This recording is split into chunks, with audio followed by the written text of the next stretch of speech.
সূরা আন-নাজম। বিসমিল্লাহির রহমানির রহিম।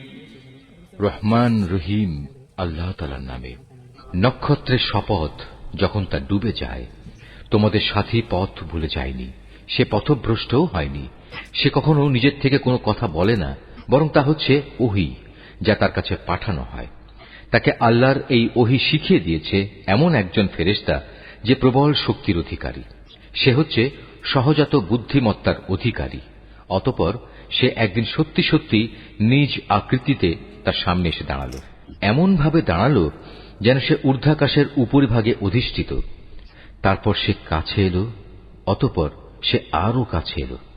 এ সময় তাদের উভয়ের মাঝে ব্যবধান থাকল মাত্র 2 ধনুকের সমান, কিংবা তার চাইতেও কম। অতঃপর সে তার আল্লাহর বান্দার কাছে ওহী পৌঁছে দিল, যা তার পৌঁছানোর দায়িত্ব ছিল। বাইরের চোখ দিয়ে যা সে দেখেছে, তার ভেতরের অন্তর তা মিথ্যা প্রতিপন্ন করেনি। তোমরা কি সে বিষয়ে বিতর্কে লিপ্ত হতে চাচ্ছ, যা সে নিজের চোখে দেখেছে? সে ভুল করেনি, কারণ সে তাকে আরেকবারও দেখেছিল। সে তাকে দেখেছিল সিদরাতুল মুনতাহার কাছে, যার কাছে রয়েছে মোমিনদের চিরস্থায়ী ঠিকানা জান্নাত। সে সিদরাটি তখন এমন এক জ্যোতি দিয়ে আচ্ছন্ন ছিল, যা দ্বারা তার আচ্ছন্ন হওয়া শোভনীয় ছিল। তাই এখানে তার কোনো দৃষ্টি বিভ্রম হয়নি, এবং তার দৃষ্টি কোন রকম সীমা লঙ্ঘনও করেনি।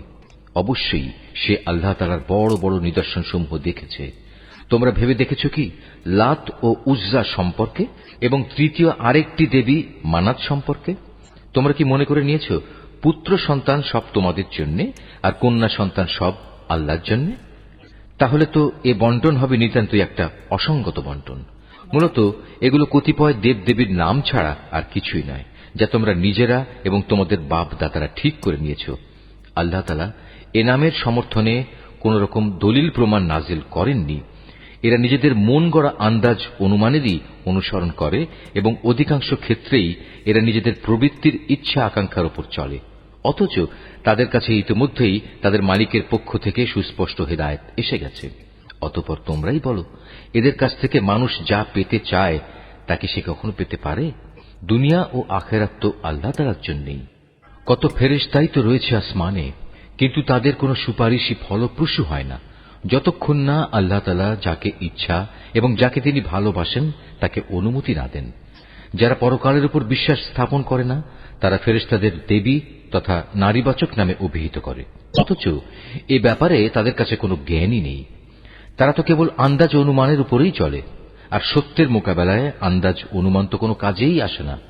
অতএব হে নবী, যে ব্যক্তি আমার সুস্পষ্ট স্মরণ থেকে সরে গেছে, তার ব্যাপারে তুমি কোনো পরোয়া করো না, কারণ সে তো পার্থিব জীবন ছাড়া আর কিছুই কামনা করে না। তাদের মতো হতভাগ্য ব্যক্তিদের জ্ঞানের সীমারেখা তো ওইটুকুই। একথা একমাত্র তোমার মালিকই ভালো করে জানেন, কে তার পথ থেকে বিচ্যুত হয়ে গেছে, এবং তিনিই ভালো করে বলতে পারেন কে সঠিক পথের সন্ধান পেয়েছে। আসমান সমূহ ও জমিনের সবকিছু আল্লাহ তাআলার জন্য। এতে করে যারা খারাপ কাজ করে বেড়ায়, তিনি তাদের খারাপ প্রতিফল দান করবেন, এবং যারা ভালো কাজ করে তাদের তিনি এজন্য মহাপুরস্কার প্রদান করবেন। এটা তাদের জন্য যারা বড় বড় গুনাহ থেকে এবং বিশেষত অশ্লীলতা থেকে বেঁচে থাকে। ছোটখাটো গুনাহ সংঘটিত হলেও তারা আল্লাহর ক্ষমা থেকে বঞ্চিত হবে না, কারণ তোমার মালিকের ক্ষমার পরিধি অনেক বিস্তৃত। তিনি তোমাদের তখন থেকে ভালো করে জানেন যখন তিনি তোমাদের এ জমিন থেকে পয়দা করেছেন।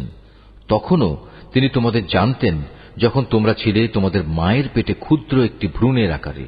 অতএব কখনো নিজেদের পবিত্র দাবি করো না। আল্লাহ তাআলা ভালো জানেন কোন ব্যক্তি তাকে বেশি ভয় করে। হে নবী, তুমি কি সে ব্যক্তিটিকে দেখোনি যে আল্লাহ তাআলার পথ থেকে মুখ ফিরিয়ে নিল? যে ব্যক্তি সামান্য কিছুই দান করল, অতঃপর সম্পূর্ণভাবে নিজের হাত গুটিয়ে নিল, তার কাছে কি অদৃশ্য জগতের কোনো জ্ঞান ছিল যে তা দিয়ে সে অন্য কিছু দেখতে পাচ্ছিল? তাকে কি একথা জানানো হয়নি যে মুসার কাছে পাঠানো আমার সহিফা সমূহে কি কথা লেখা আছে? তাকে কি ইব্রাহিমের কথা জানানো হয়নি? ইব্রাহিম আল্লাহর বিধানাবলী পুরোপুরি পালন করেছে। কোন মানুষই অন্যের পাপের বোঝা উঠাবে না। মানুষ ঠিক ততটুকুই পাবে যতটুকু সে চেষ্টা করবে, আর তার কাজকর্ম পরীক্ষা নিরীক্ষা করা হবে এবং অচিরেই তা দেখা হবে। অতঃপর তাকে তার পুরোপুরি বিনিময় দেয়া হবে। পরিশেষে সবাইকে একদিন তোমার মালিকের কাছেই পৌঁছতে হবে। তিনিই সবাইকে হাসান, তিনিই সবাইকে কাঁদান, তিনি মানুষকে মারেন, তিনি তাদের বাঁচান। তিনি নরনারীর যুগল পয়দা করেছেন এক বিন্দু স্খলিত শুক্র থেকে। নিশ্চয়ই পুনরায় এদের জীবন দান করার দায়িত্বও কিন্তু তাঁর একার। তিনি তাকে ধনশালী করেন এবং তিনি পুঁজি দান করে তা স্থায়ী রাখেন। তিনি সেরা নামক নক্ষত্রেরও মালিক। তিনি প্রাচীন আদ সম্প্রদায়কে ধ্বংস করে দিয়েছেন। তিনি আরো ধ্বংস করেছেন সামুদ জাতিকে এমন ভাবে তাদের একজনকেও অবশিষ্ট রাখেননি। এর আগে তিনি ধ্বংস করেছেন নূহের জাতিকে, কেননা তারা ছিল ভীষণ জালেম ও চরম বিদ্রোহী। তিনি একটি জনপদকে উপরে উঠিয়ে উল্টো করে ফেলে দিয়েছেন। অতঃপর সে জনপদের উপর তিনি ছেয়ে দিলেন এমন এক ভয়ঙ্কর আযাব যা তাকে পুরোপুরিভাবে ছেয়ে দিল। তারপরেও হে নির্বোধ মানুষ, তুমি তোমার মালিকের কোন কোন নিদর্শনে সন্দেহ প্রকাশ করো? আযাবের সতর্ককারী এ নবী তো আগের পাঠানো সতর্ককারীদেরই একজন। তড়িৎ আগমনকারী কিয়ামতের ক্ষণটি আজ আসন্ন হয়ে গেছে। আল্লাহ তাআলা ছাড়া কেউই সে ক্ষণটির দিনকাল সম্পর্কিত তথ্য উদ্ঘাটন করতে পারবে না। এগুলোই কি তাহলে সেসব বিষয় যার ব্যাপারে তোমরা আজ রীতিমতো বিস্ময় বোধ করছ?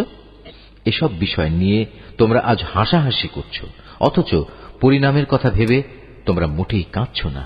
মনে হচ্ছে তোমরা মূল ব্যাপারেই উদাসীন হয়ে রয়েছ।